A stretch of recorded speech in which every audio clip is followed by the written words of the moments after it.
This is Radio FINFINNEE. Radio FINFINNEE. Radio FINFINNEE. This station will provide intellectual conversation and entertaining music 24 hours every day. Baalli sirna kenniinsa aangoo Oromoo isa Dimokiraatawaa Samirawit Girmaa Radio FINFINNEef Oromiyaa Finfinneerraa. Abbaa wayyuu santiseer Gada kallacha santiseer faga bakkuun gurraacha santiseer qaallicha mataan ruufaa santiseer qaalluu qumbirraa guurannu kun nama qalbiitii motii qaalluu isa santiseer qaalluun guba walii qaalluu santiseer qaalluu ilma waaqaatii santiseer duruu waaqaa bu'ee santiseer ruutti nu marannu tun ta'inni bu'een santiseeraa dhagiyaan.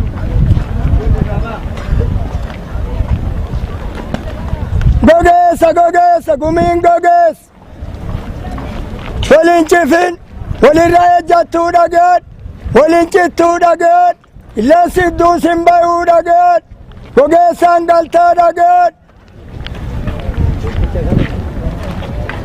irsi niitii wayyuu dhageen niitiin irsaa wayyuu dhageen wayyuun gulantaa gadi waawaa haalate gulantaan hin darruu dhageen dheettee rifanoo seentii dhageen Yerifano sente guladatten naantu dhageen naantu adi malee dhageen wanga dioliin innattu dhageen isii ulfa qaddu naantu dhageen afaaniin gorsitaa dhageen hiyaalataa dhageen ulee hantuun innattu dhageen kutaa hamaan innattu dhageen harkaan innattu dhageen miilaan indhiittu dhageen dhiittu adi malee dhageen Adati akkite sitta yakkatti dhagadhu adi malee.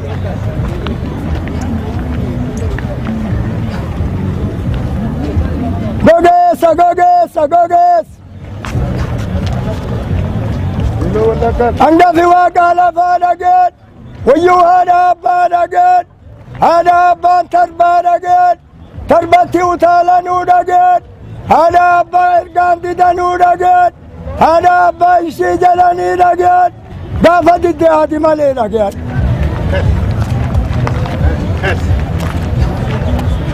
Ilmi kabbaatii dhageen, intalti tabbaatii dhageen, niitiin ta'irsaatii gooroo, niitii irsa maleen deentuu gooroo, intalti alaan bultuu gooroo, gaafa la bultee yakkantii adi malee, intala obboleessa gula erganuu gaadaa, intala ergan gaafa obboleessaan badde gatii dhaddi adi malee.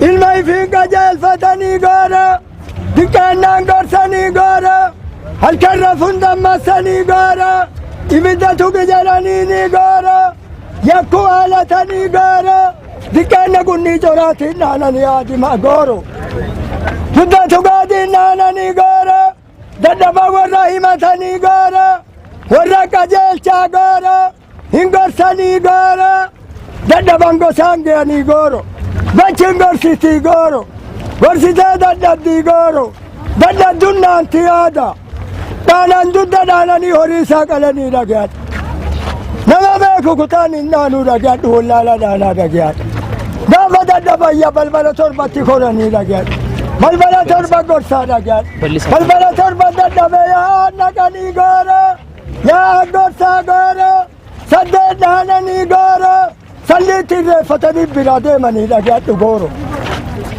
Gaafa intala namaa fuudhuu gooro, laga namaa unuu gooro, jiraa motii gosa hin qabu warra hin qabu gosa warra malee namiin jiraatu dhagayadhu. Gujii balbalti torbaa gooro, sabi duudii achuma keessa jira Oromoo walii takkaa gooro. Gooroo gujii keessaan badaa gooro, isa gooroo gujii didee gooro. Sabi alaalleen keessa jiraatu Oromoon takka bachi gujii nama jiru duudii fi jala qaddee gudditti gooro. Ilmi guddeedaa kaabbaat, kadiirti dhalte kaabbaat, kasaafanii kaabbaat, guddisanii kunuunsanii horsiisanii gooro. Ilma xiqqaan cifanuu gooro. Horsiisanii nama tolchanii gooro. Tolchanii nama onsanii gooro. Ilmoonsanii annuroonsanii gooro. Abbaa booresseef miiloo seenaa gooro. Miilaan raancituu gooro.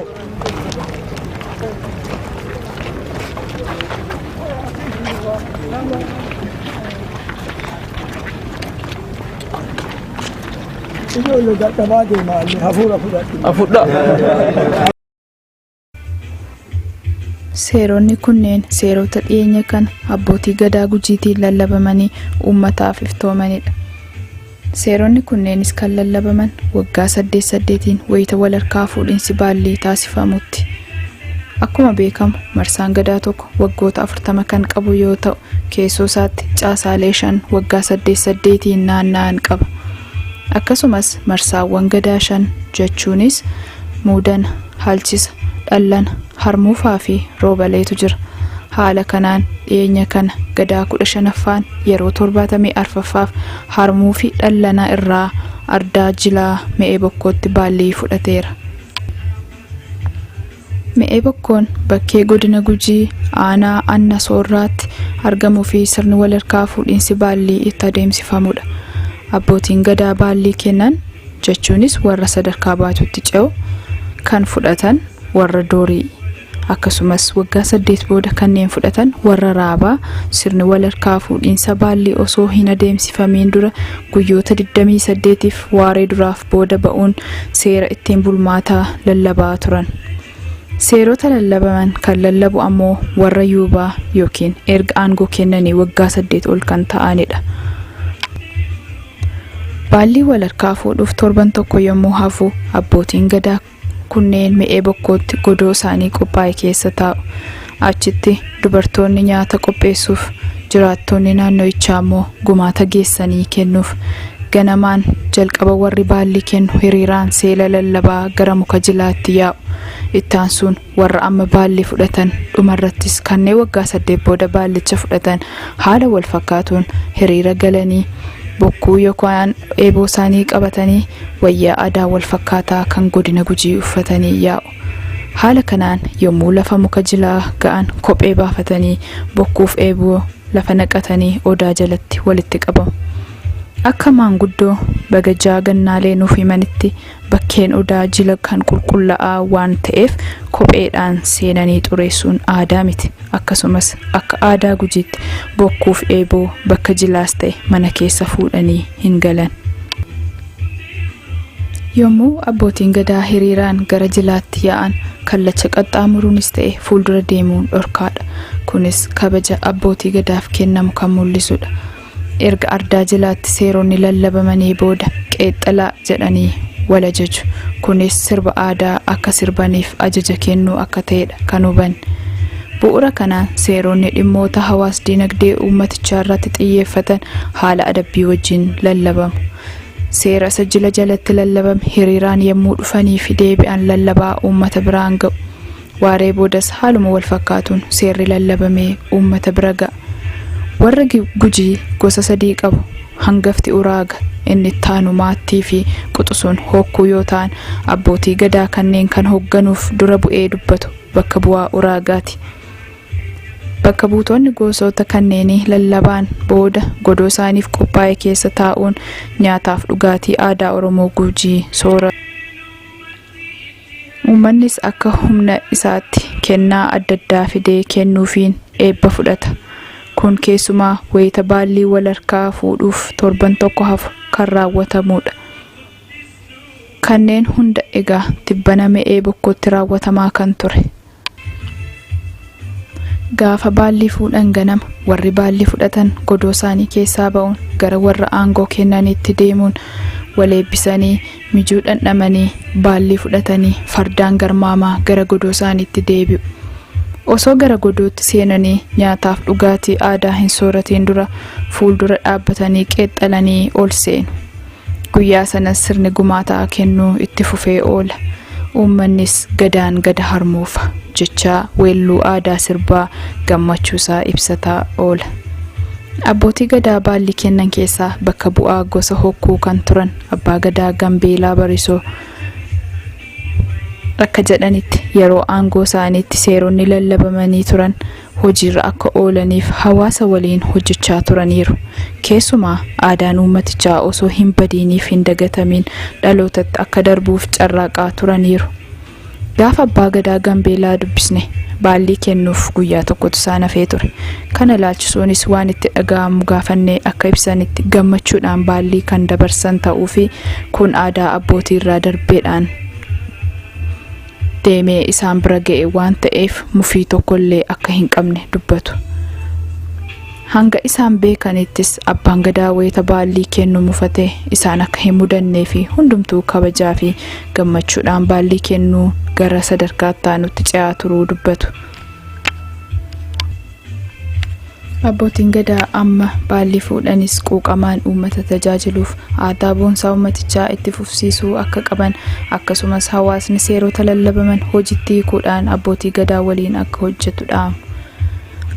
Abbootii gadaa baallii fudhatan keessaa immoo inni hangaftiif bakka bu'aan gosa uraagaa abbaa gadaa jiiloo maandhoo akka jedhanitti sirni gadaa wayita bulchiinsi dimokiraatawaa biyyattii keessa hin turreellee adeemsifamaa kan ture ta'uu isaatiin kunuunfamee dhalootaaf darbuun dirqama.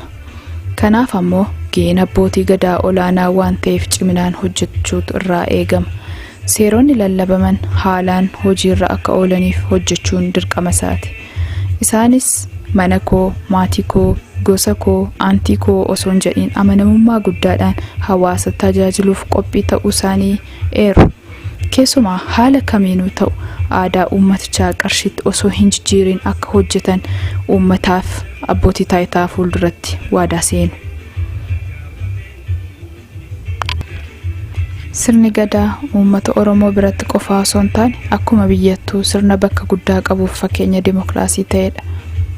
Kanas jaarmiyaa barumsaa saayinsii fi aadaa dhaabbata mootummoota wal ta'anii yookiin yuuneeskootti galmeessisuuf sochii taasifameen galmee yeroo irratti akka galmaa'u taasifameera.